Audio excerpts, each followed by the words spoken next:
आज की इस वीडियो में हम जानेंगे इंसानी हेड ट्रांसप्लांट की पूरी कहानी। हेड ट्रांसप्लांट का सपना कोई नया नहीं है। इसकी शुरुआत 1908 में हुई, जब पहली बार वैज्ञानिकों ने सोचा कि अगर इंसान का दिल, किडनी, फेफड़े बदले जा सकते हैं तो सिर क्यों नहीं। लेकिन सबसे चर्चित प्रयोग हुआ 1950 के दशक में। डॉक्टर व्लादिमीर डेमिखोव, रूस के एक सन की वैज्ञानिक, उन्होंने एक कुत्ते का सिर काटकर उसे दूसरे कुत्ते के शरीर में जोड़ दिया। जी हाँ, 2 सिर वाला कुत्ता। और वो कुछ समय तक जिंदा भी रहा। वो सिर दूध पी सकता था, जीभ निकालता था, लेकिन ज्यादा दिन जिंदा नहीं रहा। फिर आया साल 1970।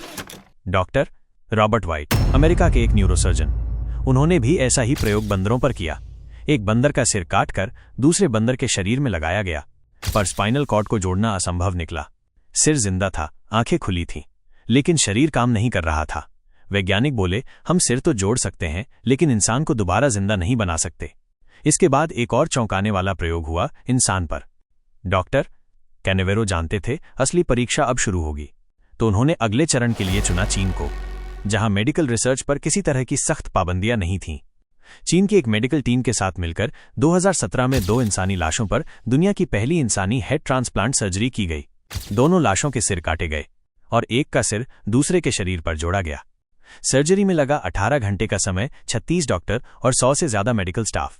ऑपरेशन के बाद डॉक्टर कैनेवेरो ने प्रेस को बताया, हमने रीढ़ की हड्डी, नसें, रक्त, धमनियां सब कुछ जोड़ा और सिर को पूरी तरह शरीर से जोड़ दिया।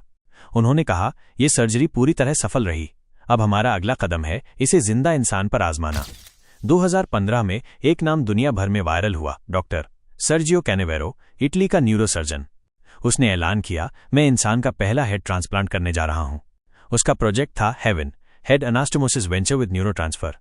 उसे मिला एक वॉलंटियर, वैलेरी स्पिरिडोनोव, एक रूसी कंप्यूटर इंजीनियर जो स्पाइनल मस्कुलर एट्रोफी से ग्रसित था।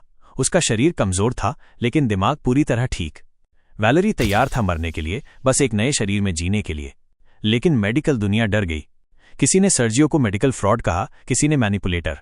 डॉक्टरों का कहना था, यह असंभव है, रीढ़ की हड्डी जोड़ना मुमकिन ही नहीं, यह सिर्फ मौत से खेलने जैसा है। पर कैनेवेरो का कहना था, मैं विज्ञान को भगवान से भी आगे ले जाना चाहता हूं। एक ह्यूमन हेड ट्रांसप्लांट के लिए 100 से ज्यादा सर्जन, 36 घंटे से ज्यादा समय और करोड़ों डॉलर का खर्चा आएगा। लेकिन जरा सोचिए, एक सिर को किसी दूसरे शरीर से जोड़ने के लिए क्या क्या चाहिए। रीढ़ की हड्डी, दिमाग और शरीर को जोड़ने वाली सबसे नाजुक डोर। एक बार कट गई तो आज की तकनीक उसे फिर से जोड़ नहीं सकती। हेड ट्रांसप्लांट कैसे होता है, पूरा प्रोसेस 6 स्टेप्स में समझें। स्टेप 1, 2 डोनर तैयार किए जाते हैं। पेशेंट जिसका सिर बचाना है, उसका शरीर खराब होता है, लेकिन दिमाग और सिर पूरी तरह ठीक होते हैं। बॉडी डोनर, जिसका शरीर ठीक है, लेकिन उसका दिमाग डेड हो चुका होता है, ब्रेन डेड, यानी वो कानूनी रूप से मरा हुआ माना जाता है। दोनों को ऑपरेशन थिएटर में रखा जाता है। स्टेप 2, दोनों को बेहोश और ठंडा किया जाता है। दोनों बॉडीज को बेहोश, एनेस्थीसिया किया जाता है। फिर शरीर को लगभग 15-17 डिग्री सेल्सियस तक ठंडा किया जाता है, जिससे ऑपरेशन के दौरान शरीर में ऑक्सीजन की जरूरत कम हो जाए और ब्रेन डैमेज ना हो। स्टेप 3, गर्दन और नसें काटना। अब डॉक्टर दोनों के गले के आसपास से त्वचा, मांसपेशियां, रक्त धमनियां, आर्टरीज और वेन्स और श्वासनली ट्रेकिया को काटते हैं।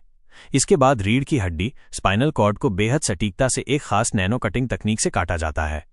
रीढ़ की हड्डी काटना सबसे कठिन स्टेप है, क्योंकि अगर 1 मिलीमीटर भी गलती हो गई तो इंसान जिंदगी भर लकवाग्रस्त रह सकता है या मर सकता है।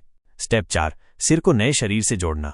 अब मरीज का सिर उठाकर डोनर के शरीर पर रखा जाता है। उसके बाद धमनियां और नसें आपस में जोड़ी जाती हैं माइक्रो सर्जरी से। मांसपेशियों और गले के ऊतक मिलाए जाते हैं। रीढ़ की हड्डी को जोड़ने के लिए एक खास जेल या बायोलॉजिकल गोंद, पॉलीएथिलीन ग्लाइकॉल का इस्तेमाल किया जाता है। स्टेप 5, शरीर को धीरे धीरे गर्म करना और चेक करना। जब सब कुछ जोड़ दिया जाता है, तब शरीर को धीरे धीरे गर्म किया जाता है, ताकि ऑक्सीजन और ब्लड फ्लो नॉर्मल हो जाए। फिर चेक किया जाता है, दिमाग का रिस्पॉन्स कैसा है, आंखें हिल रही हैं या नहीं, नाड़ी, पल्स और सांसें ठीक हैं या नहीं। स्टेप 6, रिकवरी और निगरानी। मरीज को आईसीयू में कई दिनों तक रखा जाता है। इम्यून सिस्टम शरीर को नए सिर को रिजेक्ट न कर दे, इसके लिए एंटी रिजेक्शन ड्रग्स दी जाती हैं। फिर शुरू होती है रिहैबिलिटेशन। शरीर को सिर के नए आदेश मानने में महीनों लग सकते हैं। मरीज को चलना, खाना, बोलना सब दोबारा सीखना पड़ सकता है। सबसे बड़ी चुनौती क्या है? 1, रीढ़ की हड्डी जोड़ना। अभी तक विज्ञान में स्पाइनल कॉर्ड को दोबारा 100% जोड़ने की तकनीक नहीं बनी है। 2, न्यूरल कनेक्शन। दिमाग के करोड़ों न्यूरॉन्स शरीर से कैसे जुड़ेंगे, ये बहुत कठिन प्रक्रिया है। 3, बॉडी रिजेक्शन। शरीर नया सिर या सिर नया शरीर रिजेक्ट न कर दे, ये सबसे बड़ा खतरा है। कैनेवेरो ने दावा किया कि वो पॉलीएथिलीन ग्लाइकॉल PEG नाम की दवा से स्पाइनल कॉर्ड को फ्यूज कर सकता है, लेकिन ये दावा आज तक इंसानों पर साबित नहीं हो पाया।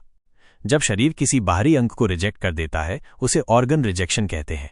हेड ट्रांसप्लांट में तो पूरा शरीर ही बाहरी है, यानी मरीज को जिंदगी भर एंटी रिजेक्शन दवाएं लेनी होंगी, वरना मौत। अगर सिर किसी और का है और शरीर किसी और का, तो वो इंसान कौन है? पहचान किसकी, यादें किसकी, आत्मा किसकी? हेड ट्रांसप्लांट पर कई हॉरर फिल्में बनी हैं जिसमें इंसान का सिर बदलने के बाद उसका व्यवहार बदल जाता है।